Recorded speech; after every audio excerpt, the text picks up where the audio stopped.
सभी लोग कमर सीधी करके बैठे, कमर सीधी। गायत्री महामंत्र एक साथ एक स्वर में। ओम भूर्भुवः स्वः तत्सवितुर्वरेण्यं भर्गो देवस्य धीमहि धियो यो नः प्रचोदयात्। बहुत सौभाग्यशाली आप सब लोग जो भानु सप्तमी के दिन आपको यह यज्ञ करने का अवसर प्राप्त हुआ। विचार हर व्यक्ति करता है। अगर कुछ भी नहीं कर रहा तो विचार तो चलेगा। कोई भी विचार शून्य व्यक्ति नहीं है। और विचार ऐसे पंखे की तरह घूमते हैं, लगातार सोचते रहते हैं, सोचते रहते हैं, सोचते रहते हैं। और ये जो विचार है ना, ये सबसे इंपॉर्टेंट चीज है, सबसे इंपॉर्टेंट चीज है। आप कोई भी कर्म करते हैं उससे पहले आपके विचार आता है। भाई अपन कोई एक्शन करेंगे, कोई भी कर्म करांगा तो भी पहले क्या होगा, दिमाग में विचार ही तो आसी भी विचार आओ जो भी एक्शन करांगा ये तो करी उसका। तो ये अंदाजा लगाओ थे विचार कितनी इंपॉर्टेंट चीज है। आपने जो दिमाग है नहीं, जिको ते सोचा बना रहे हो थे नहीं बोली रहे हो, जिको भी आप सोचा वो क्या नहीं इमीडिएट ब्रह्मांड में जान ला रहे हो, ट्रांसमिट होना रहे हो। और जिको सोचा ना रहे दूसरों वो माथे में आण भी लग रहे, वे भी लेन भी लग रहे। अब थाने एक छोटो सा एग्जाम्पल दूं, उदाहरण दे दूं। जी मान लो कई बार गली में गुजरो, अब मान लो थारे जी में कोई गानो आयो याद, वो गानो दूसरों घूमना तो निकल जाए। अरे यार वो गानो तो मैं गानो, अरे यार तू तो मेरे मुंह की बात छीन ली, ये बोलना नहीं आपा जिसकी आप चीज सोचा तो सामने वालों बोल दे। वो कोइंसिडेंस को नहीं, वो एक संयोग को नहीं। अपना जो ब्रेन है उसने ट्रांसमिट कर दिया, अपने जो सोचा ना मस्तिष्क ने उसे ट्रांसमिट कर दिया, उसने रिसीव कर दिया। सामने वाले ने क्या किया, इसको रिसीव करके बोल दिया। इतना ही अंतर है। तो विचारों का व्यक्ति पर बहुत प्रभाव पड़ता है। अब जो विचार है ना, विचारों को समझ लो जैसे अपन कोई भी चीज अपन सोच के, जो अपनी बहुमूल्य चीज होती है वो सोच के खर्च करते हैं। अपन कहते हैं यार ये बहुत बहुमूल्य चीज है, बड़ी सोच के खर्च करनी है अपनी। सेम ये विचार है। विचारों के ऊपर एक कड़ा पहरा लगा रहे हैं। अपने दिमाग में Z+ सिक्योरिटी देनी है अपनी। Z+ सिक्योरिटी किसके लिए? विचारों के लिए। कि फालतू एंट्रेंस दूंगा नहीं विचारों में। मेरा दिमाग, मेरा मन, मैं फालतू बना क्यों घुसने दूं भी फालतू विचारों को। आप विवेकानंद जी ने कहा था, एक व्यक्ति को हिमालय में गुफाओं में कंदरों में बंद कर दो, वो व्यक्ति किसी से कांटेक्ट ना करे, किसी से नहीं मिले, परंतु उसके विचार, प्रबल विचार पूरे विश्व को हिला सकते हैं। मतलब विचारों में इतनी शक्ति है कि अगर वो बंदा हिमालय में भी बैठा है, कंदराओं में बंद भी है, तो भी पूरे विश्व को हिला सकता है। शर्त क्या है? विचारों में इतनी प्रगाढ़ता, इतनी प्रबलता होनी चाहिए कि हिला सकने की क्षमता हो। जैसे अपन लेंस देखो, लेंस उठेकर आप सूरज की रोशनी में फोकस करा तो वो पेपर बाल दे, फोकसिंग को है नहीं बना। सही में विचारां को है। जिकी भी चीज अचीव करना चाहो, प्राप्त करना चाहो, बी पर दिन रात उठता बैठता सोता जागता सोचना शुरू कर दो। ई प्रकृति ने की कोनी था कि अच्छो सोचन ला रहे माड़ू, प्रकृति थारे सोचन कर सारू चलना शुरू कर दिया। मतलब आप जो भी सोच रहे हैं, नेचर आपकी आज्ञानुवर्ती है। नेचर को आप आदेश दे रहे हैं। मतलब आप जो सोच रहे हो ना, आप प्रकृति को बोल रहे हो कर ये काम, उसमें आपने फीलिंग ऐड कर दी, भावना ऐड कर दी और बोल दिया ना, भेज दिया कर ये काम। जैसे एक और उदाहरण देता हूं, आप कभी किसी के बारे में, अपने जो रिलेटिव के बारे में है, कई बार सोच रहे होते हो, इतनी देर में उसका फोन आ जाता है आपके पास, होता है अमूमन होता है, तो यार तेरी तो लंबी उम्र ही बहुत लंबी है कि हाँ तो मैं तेरे बारे में सोचो। ये अपन आम बोलते हैं, सबके साथ ये घटना हुई होगी, भैया यार तुम तो तेरी लंबी बहुत ही लंबी उम्र है तो तेरे बारे में सोचो ना। अब वो फोन था नहीं क्यों करो, इनको लॉजिक है, एक बड़ी भावना सा गए, फीलिंग्स आ गए भी विचार ने यूनिवर्स में फेंक दियो। वो कहते हैं जिनका कहीं जानो है नहीं बस रिसीव भी कर लियो और वो था ना फोन कर दियो। वो एक ऑटोमेशन प्रोसेस है, मतलब स्वचालित प्रक्रिया है नेचर की, प्रकृति की।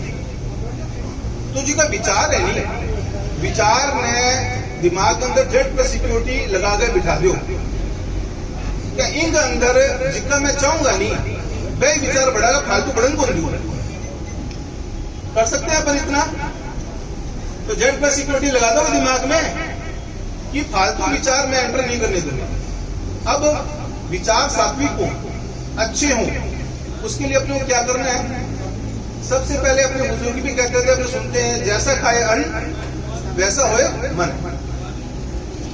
परम पूज्य गुरुदेव कहते हैं कि अन्न का जब बीज बोया जाता है ना, उस बीज को बोने से खाने तक की जो फीलिंग ऐड होती है उसमें वो सारी पे करती है। अभी भाई साहब ने, बाबू साहब ने बताया आपको बलि वैश्व यज्ञ, वो बलि वैश्व यज्ञ क्यों करते हैं? अब वो जो अन्न आया उसमें कैसे विचार थे, कैसे किस भावना से आया, उसको आपने प्यूरिफाई कर दिया, पवित्र कर दिया। उसके बाद जो अन्न खाओगे वो भगवान का प्रसाद बन गया, सात्विकता आ गई इसमें। आपने अभी शुरू में साधना पवित्रीकरण किया, अब ये जो साधन आए हैं उसमें कौन से विचार हैं, कौन से संस्कार हैं, किस फीलिंग से वो आए हुए हैं अपने को नहीं पता। तो ऋषियों ने क्या किया, एक मंत्र बनाया, उस मंत्र के हिसाब से आप अगर करोगे तो उसमें पॉजिटिव वाइब्स आएंगे, वो पवित्र हो जाएंगे। एक कैलिफोर्निया के बहुत बड़े एग्रीकल्चर साइंटिस्ट हुए हैं, एलन फोर्ड। एलन फोर्ड की किताब है मिरेकल्स ऑफ थॉट, मतलब उसमें क्या ना विचारों की चमत्कारिक शक्ति, एक बुक लिखी है उन्होंने, बहुत जबरदस्त बुक लिखी है वो। उनको एक बार कैसे पता चला विचारों में क्या शक्ति होती है, तो उन्होंने क्या किया, अपने गार्डन बना रखा था। उस गार्डन में क्या किया, एक गुलाब का, सफेद गुलाब का पौधा, तो उसमें कांटे होते, बहुत सारे कांटे थे। अब उन्होंने क्या किया, अगर विचारों में शक्ति है ना, तो मैं ये सोचता हूं कि इसके कांटे जड़ते हैं सारे, क्योंकि गुलाब जो है मेरे को सफेद गुलाब बिना कांटों के चाहिए। अब इन्होंने क्या किया, डेली उससे 15 से 20 मिनट डेली उस प्लांट से बातें करते थे, प्यार से, ठीक है ना, उससे बातें करते रहते 3 महीने तक तो कोई रिजल्ट नहीं आया। चौथे महीने पता क्या हुआ, पहले हफ्ते में वो सारे कांटे जड़ गए। ये है विचारों की शक्ति, सारे कांटे उस पौधे से जड़ गए। अफ्रीका में जो आदिवासी लोग हैं, अफ्रीका में जो आदिवासी लोग हैं, अगर मान लो वो कुल्हाड़ी यूज नहीं करते, अगर मान लो उनको किसी पेड़ को काटना है, वो पता क्या करेंगे, उस पेड़ के चारों तरफ खड़े हो जाएंगे और उसको क्या ना कोसेंगे, कस देंगे, कोसते रहेंगे उस पेड़। वो क्या है ना 2-3 महीने में वो पेड़ सूख जाएगा, विचारों का प्रभाव। तो अपन जैसे अभी जो कोसने वाली जो प्रक्रिया है ना, ये उनके रिचुअल्स हैं आदिवासी लोगों के। वो क्या करते हैं, पेड़ को काटेंगे नहीं, वो जब वो सूख जाएगा ना फिर उसको खींच के और जड़ से पट देंगे। तो ये है विचारों की शक्ति। अब मैंने जैसे आपको कहा, नेचर को कुछ नहीं पता कि आप अच्छा सोच रहे हैं बुरा, जैसा आप सोचोगे आपकी तरफ आने लग जाएगा। अब गायत्री महामंत्र अपन कर रहे, तो अपने ऋषि मुनि ने बड़ा रिसर्च करके इसको बनाया। शब्दों का क्या प्रभाव होता है आप इसे जानिए। अगर मान लो किसी की आप प्रशंसा कर रहे हो तो वो बड़ा खुश होता है, हैप्पी होता है, बहुत अच्छा लगता है उसको। और यही अगर कोई अब्यूजिंग वर्ड, गाली यूज करो तो क्या होगा, गुस्सा आएगा ना उसको। शब्दों का यह प्रभाव है। तो अपने ऋषि मुनियों ने जो ये गायत्री महामंत्र चुना, उन्होंने बड़े रिसर्च के बाद ये 24 अक्षरों का गायत्री महामंत्र बनाया। तो आप अपने विचारों को शुद्ध करने के लिए, अब ये तो विचारों की महत्ता होगी, इसमें क्या है, एक आकर्षण का सिद्धांत आता है, लॉ ऑफ अट्रैक्शन। अब लॉ ऑफ अट्रैक्शन क्या है, आकर्षण का सिद्धांत क्या है, जैसा आप सोचोगे ना वैसा आप बन जाओगे। पंडित श्री राम शर्माचार्य जी कहते हैं जो जैसा सोचता और करता है वो वैसा ही बन जाता है। अब इसमें लॉ ऑफ अट्रैक्शन काम करता है। हमें नहीं पता था लॉ ऑफ अट्रैक्शन पहले क्या था, परम पूज्य गुरुदेव से जुड़े तो पता चला कि विचारों का क्या होता है। तो हमने क्या किया, हमने भी एक एक्सपेरिमेंट किया कि हम एक्सपेरिमेंट करते हैं जी। तो मिसेज ने क्या किया, हमारे घर में एक चित्र टंगा हुआ है बड़ा अच्छे से घर का। हमने क्या किया जी, इन्होंने क्या किया, उस चित्र के पीछे लिख दिया, हे प्रभु मेरा घर ईस्ट फेसिंग हो, मेरा घर के सामने गार्डन हो, ठीक है ना, मेरा घर खुली कॉलोनी में, ऐसे करके जो फीलिंग्स होती है ना वो इन्होंने उस चित्र के पीछे लिख के छोड़ दी। और हम तो भूल भाल गए। अब जो रिसेंटली हमने घर लिया उसके अंदर वो सारी वही चीजें, क्योंकि दिमाग में क्या था, ईस्ट फेसिंग घर लेना है, गार्डन फेसिंग लेना है। हम डेली विचार फेंक रहे थे यूनिवर्स में, ईस्ट फेसिंग लेना है, गार्डन फेसिंग लेना है, छोटी रोड पे लेना है। ये हमारे साथ जो प्रैक्टिकल घटना घटी वो मैं आपको बता दूंगा।